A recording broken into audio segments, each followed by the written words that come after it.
สัญญาเป็นภาษารักไอ้นอนนุนตักพักผ่อนกายาไอ้บอกว่าโลกบอกลาปีหน้าสิมาขอแต่งงานเสียงฟ้าห้องเต้นห้องเต้นห้องเต้นเต้นเต้นเต้นเต้นน้องนั่งซึมเศร้าน้องอ้อยสะท้านผ่านมาหลายปีบ่มีวี่แววแจ่วหายตระทานไปอยู่แดนไกลไกลลืมแล้วบ่ถึงทานตัวหลอกให้น้องฝันหวานลืมสาวอีสานลืมบ้านเฮาบ่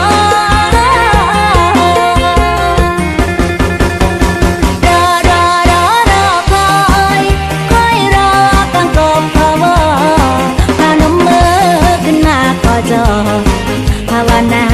ให้อายมาขอคืนกลับหน้าคนคอยท่ามันเหงาบ่ยังรอคำมั่นสัญญาคนคอยท่ามาขอแต่งงานเสียงฟ้าผ่าเปียงผ่าเปียงผ่าเปียงเปียงเปียงเปียงเปียงทางเตียงหน้าน้อยบนคอยมองเก่า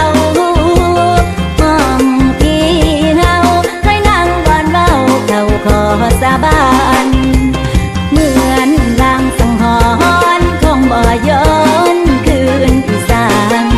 แต่น้องยังรอกันหวานยังทรมานเพื่อแต่งงานอยู่เด้อ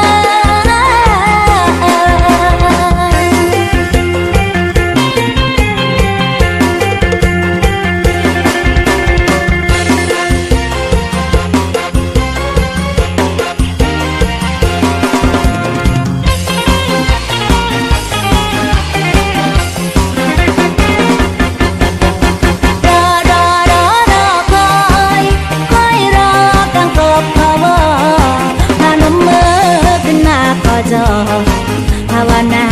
ให้อายมาขอคืนกลับหน้าคนคอยท่ามันเหงาบ่ยังรอคำมั่นสัญญาคนคอยท่ามาขอแต่งงานเสียงฟ้าผ่าเปียงผ่าเปียง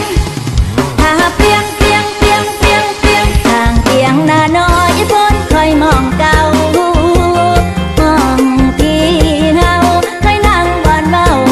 ขอสาบานเหมือนลางสังหรณ์คงบ่ย